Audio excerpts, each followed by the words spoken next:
Tantor Audio, a division of Recorded Books, presents Other People's Children, Cultural Conflict in the Classroom by Lisa Delpit.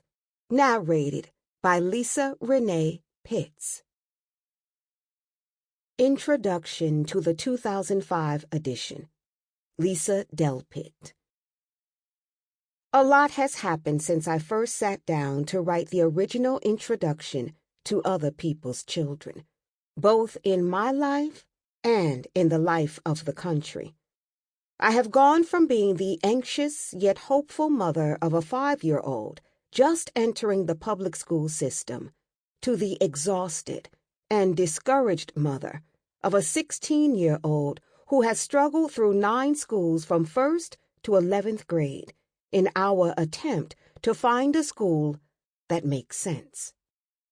Since the publication of Other People's Children, the country's educational system has become caught in the vice of the No Child Left Behind Act, which mandates more standardized testing of children than the country has ever seen, with more and more urban school districts adopting teacher-proof curricula to address low test scores, along with school consultants whose sole purpose is to police teachers' adherence to scripted lessons, mandated classroom management strategies, and strict instructional timelines that ignore the natural rhythms of teaching and learning. But perhaps one of the changes that carries the most weight for all of us is the realization that we are not the country we once believed ourselves to be. The great putrid underbelly of racism and classism in our nation has been exposed through the tragedy of New Orleans. The horror of nature's attack on a major U.S. city has been overshadowed by the distorted attitudes toward those who are darker and poorer. Tens of thousands of American citizens were abandoned, suffering a dearth of food, water, sanitation, and basic medical attention, and, in too many instances, left to die from neglect. All of these changes affect my thinking as I pen this introduction to Other People's Children over a decade after its first publication. Overall, I write now with a sense that, like the unicorn who frolicked in the rain instead of getting on the ark, we have missed a very important boat. We have given up the rich, meaningful education of our children in favor of narrow, decontextualized, meaningless procedures that leave unopened hearts, unformed character, and unchallenged minds. I recently invited a group of educators to ponder a fictional scene. The year is 2092. The 100-year-old man lies on his deathbed, contemplating his long life. His children, grandchildren, and great-grandchildren surround him. He has lived a good life. There have been good times and bad times. He has accomplished much that he is proud of and had many experiences that he'd prefer to forget. One of his favorite grandsons looks into his eyes and asks, "Grandpa, is there anything you regret in your life?" The old man closes his eyes. Just when his family thinks he has drifted off to sleep, he opens them again and says with an expression of deep, wistful longing, "Son, I just really wish with all my heart that I could have scored higher on the state-mandated achievement tests." The absurdity of this scene is clear. And yet, we in education have allowed politicians to push us to act as if the most important goal of our work is to raise test scores. Never mind the development of the human beings in our charge, the integrity, the artistic expressiveness, the ingenuity, the persistence, or the kindness of those who will inherit the earth. The conversation in education has been reduced to a conversation about one number. It has been, in part, this type of education that has driven my family in the frustrating search for a school that would consider my daughter's entire being, and not merely her ability or inability to produce a test score. Although my child suffered from the reductionism of test mania, children in low-income communities suffer even more greatly. When we strip away a focus on developing the humanity of our children, we are left with programmed, mechanistic strategies designed to achieve the programmed, mechanistic goal of raising test scores. Nowhere is the result more glaring than in urban classrooms serving low-income children of color, where low test scores meet programmed, scripted teaching.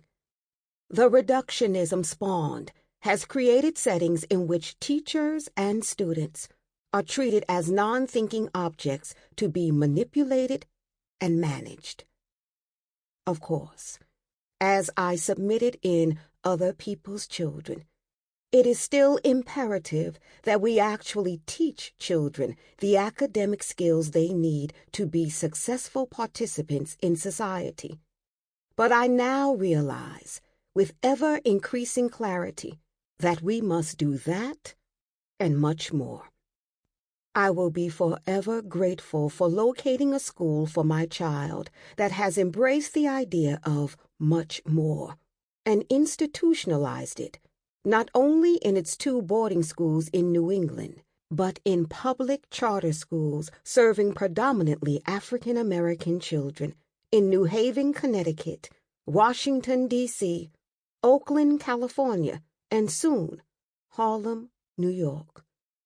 That school is the Hyde School, which takes as its mission the education of the hearts, minds, and souls of its students. Rather than enforce some narrow, lopsided version of education, founder Joe Gould says the Hyde School's message to students is that they have an important purpose on this earth and the unique potential to fulfill it. That their true worth is measured not by their social status, intellect, or talents, but by the strength of their character.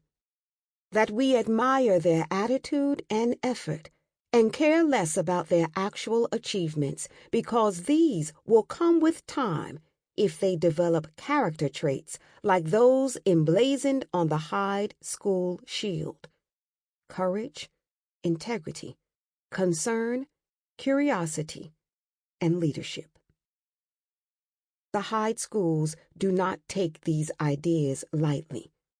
Every student, every teacher, and every parent pursues a rigorous curriculum of character development, and students consistently hold each other to their best efforts, intellectually, physically, spiritually, emotionally, and socially. Hyde's assumption that character development leads to achievement is borne out by the overall record of its graduates. Not only do more than 95% of the boarding school's graduates go on to 4-year colleges, but 100% of the 2005 seniors at the public school Hyde, D.C., were accepted into 4-year colleges. I am more concerned now with the development of the character of our children than I was when I originally wrote Other People's Children. This is in part because, as my own child advanced through the grades, I have become more involved with older students, engaging almost any middle or high schooler, regardless of ethnicity or social class, in a real conversation about schools will inevitably leave one with a sense of the vacuousness of much schooling. Seldom are students encouraged to tackle the deep moral issues they must tussle with in this complex time, nor are they led to think about themselves as agents responsible for a larger world. I cannot help but believe that the past decade's phenomenon of middle-class white students turning into assassins is connected to the emptiness of what many of our students call schooling.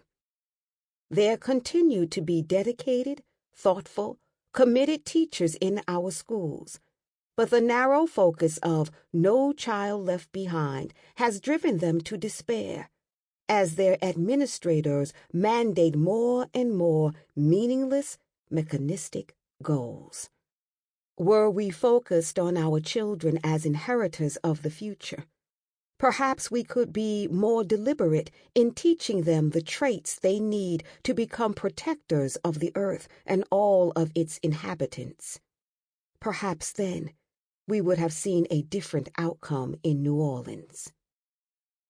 In the original introduction to Other People's Children, I spoke of the deadly fog created when the cold mist of bias and ignorance met the warm reality of children of color. I spoke of how that fog fed the monstrous stereotypes held by so many about young black males. If there existed a metaphoric fog in 1995, then the hurricane known as Katrina is both an apt metaphor and a portrayal of the literal truth of the level of deadly bias that exists in 2005.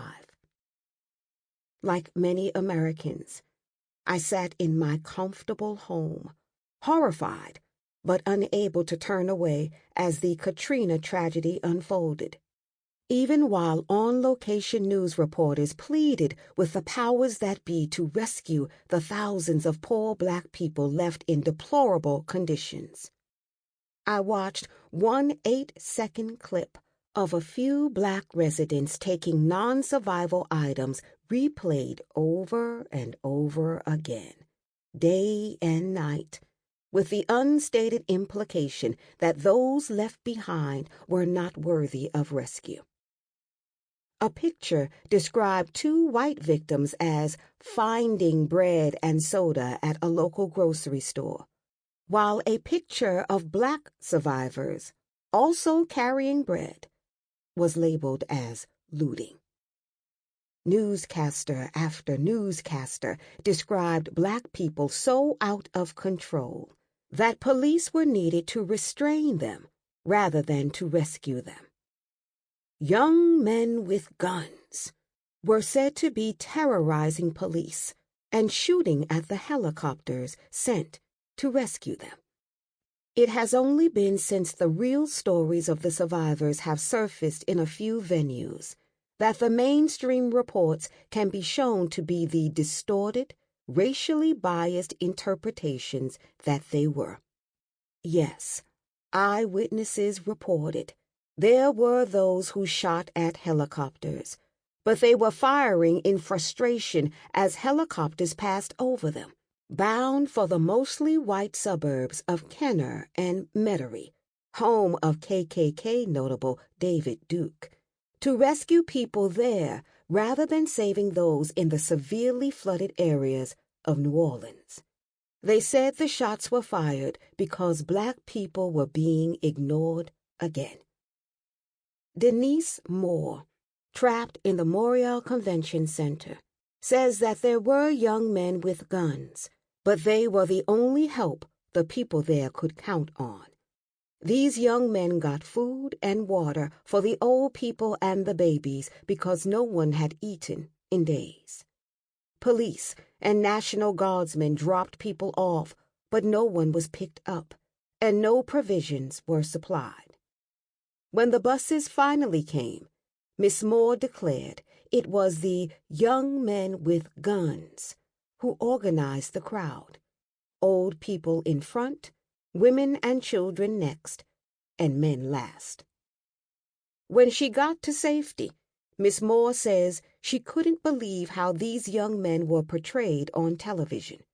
She kept repeating to her interviewer, "Make sure to tell everybody that they left us there to die. Those young men with guns were protecting us. If it weren't for them, we wouldn't have had the little food and water they had found." A young black man able to start a New Orleans parish school bus picked up 40 to 50 starving and dehydrated people and drove 8 hours to the Houston Astrodome. The young man was called a thief. The bus was called a renegade bus, and the hurricane survivors on the bus were denied access to the Astrodome because they did not come directly from the New Orleans Superdome on a designated bus, and they had arrived sooner than the chartered buses. They were eventually taken in and given water and food, but some report that the 17-year-old driver was arrested after returning to New Orleans to rescue others. While all of the patients in the mostly white Tulane Hospital were expediently evacuated, days passed before the mostly black and poor patients of Charity Hospital were slowly evacuated, and then only after desperate phone calls from overwhelmed, exhausted, and dehydrated nurses played over the airwaves. Poor people and people of color are clearly in trouble in this country, and this means that we as a country are in trouble. Our trouble cannot be resolved by the creation and administration of standardized tests. Our trouble cannot be resolved by teacher-proof curricula.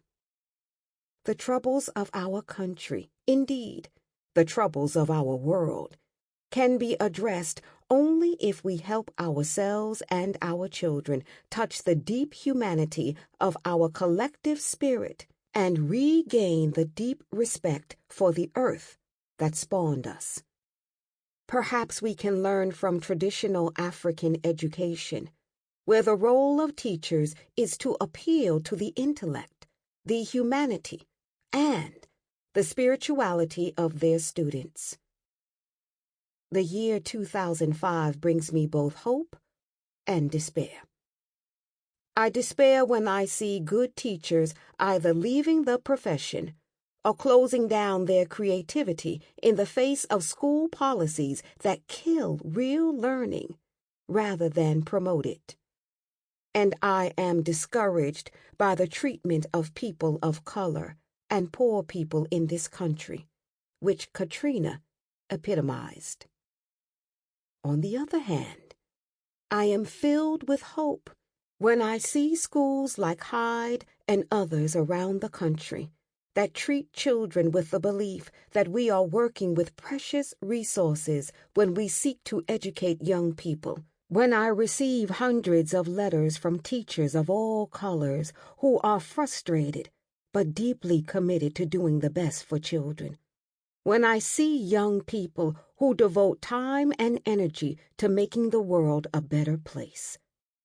It makes my heart smile when I meet college and high school students who have joined the Young People's Project, in which young college students devote great chunks of their free time to becoming community math literacy workers, so they can teach younger children to be successful in mathematics. Or when I find out about young people who are volunteering time to help New Orleans residents repair their houses. When I consider what I would like to see in the education of our children, I continue to want all of our children to achieve academic success. But I also know that there must be more. I am always moved by a letter that Haim Ginott included in Teacher and Child, given by a principal to all of his teachers on the first day of the new school year. Dear teacher, I am the survivor of a concentration camp. My eyes saw what no person should witness. Gas chambers built by learned engineers, children poisoned by educated physicians, infants killed by trained nurses. Women and babies shot and burned by high school and college graduates. So I am suspicious of education. My request is, help your students become human. Your efforts must never produce learned monsters, skilled psychopaths, educated Eichmanns. Reading, writing, and arithmetic are important, only if they were to make our children more humane. Introduction. Scene 1. Carolyn is a young Irish-American kindergarten teacher who has been teaching for 5 years. The school at which she has taught has been a predominantly white, middle-class school in a quiet neighborhood in New England. However, because of recent redistricting, the school population now includes children from a housing project not far away. These children are almost exclusively poor and black. Thus, Carolyn and the other teachers in the school are newly faced with a population of children with whom they are completely unfamiliar. I am working on a research project with Carolyn. She has asked me to observe a little boy named Anthony, a 5-year-old black child from the projects, whom she has defined as a child with behavioral, learning, and language problems. She wants to use the results of my observations to get him help.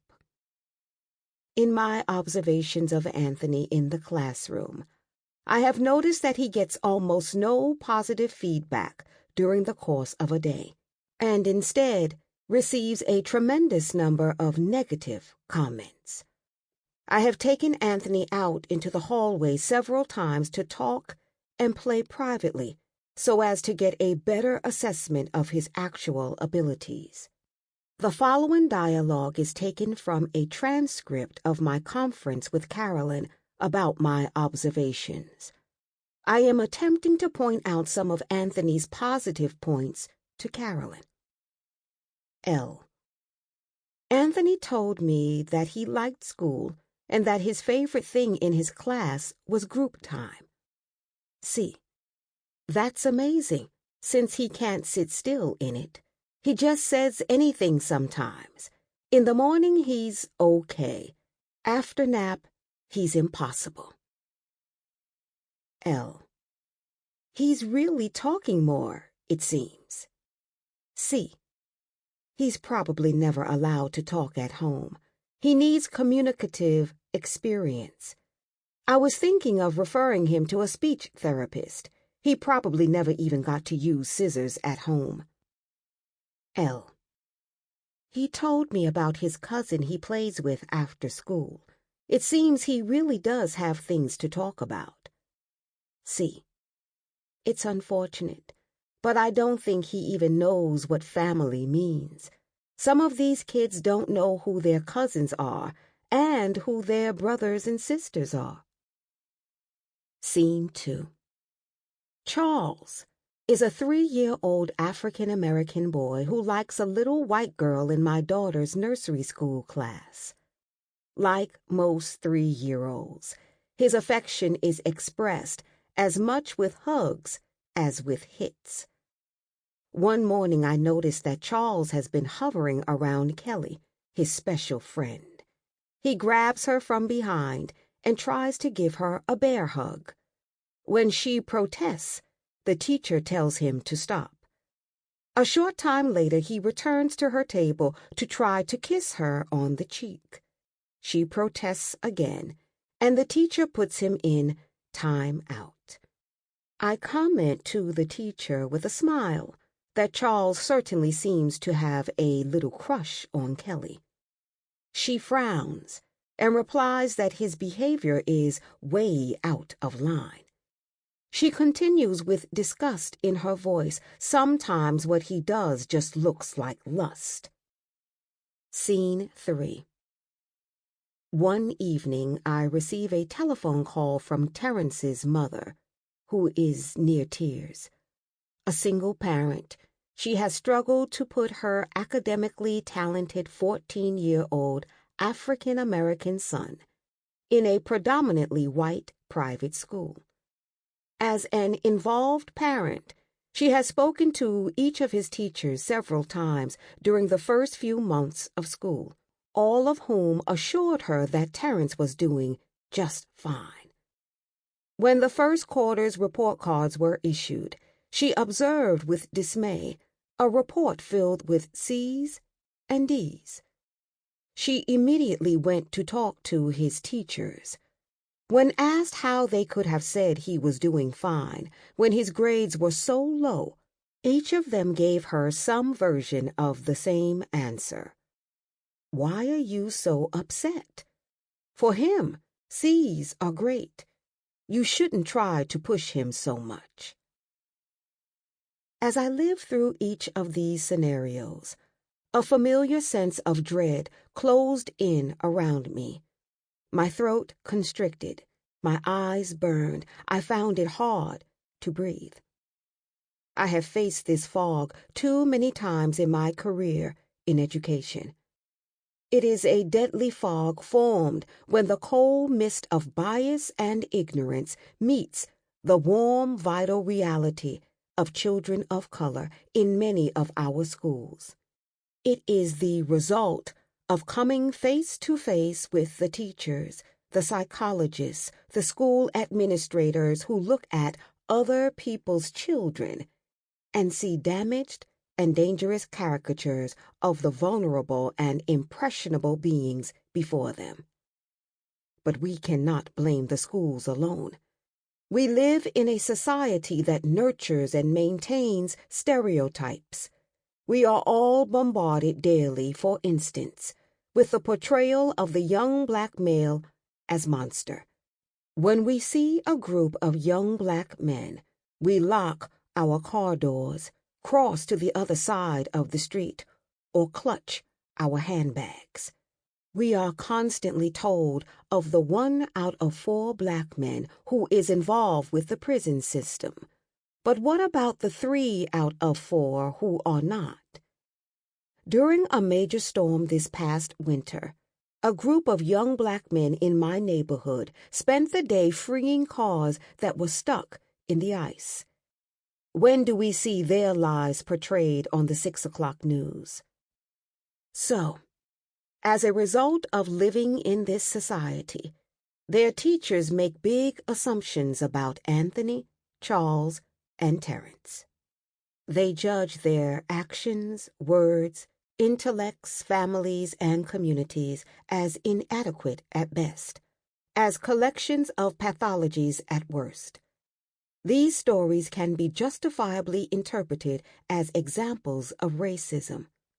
However valid that interpretation may be, it is insufficient, for it gives us no clue as to how to resolve the problem.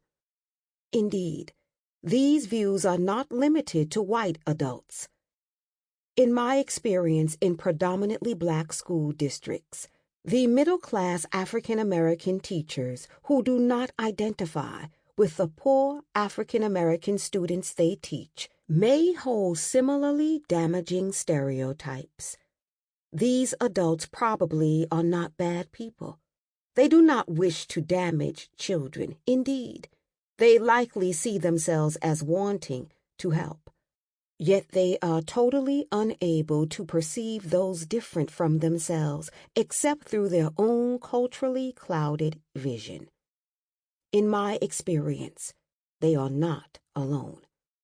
We all carry worlds in our heads, and those worlds are decidedly different. We educators set out to teach, but how can we reach the worlds of others when we don't even know they exist? Indeed, many of us don't even realize that our own worlds exist only in our heads and in the cultural institutions we have built to support them. It is as if we are in the middle of a great computer-generated virtual reality game, but the realities displayed in various participants' minds are entirely different terrains. When one player moves right and up a hill, the other player perceives him as moving left. Sample complete. Ready to continue?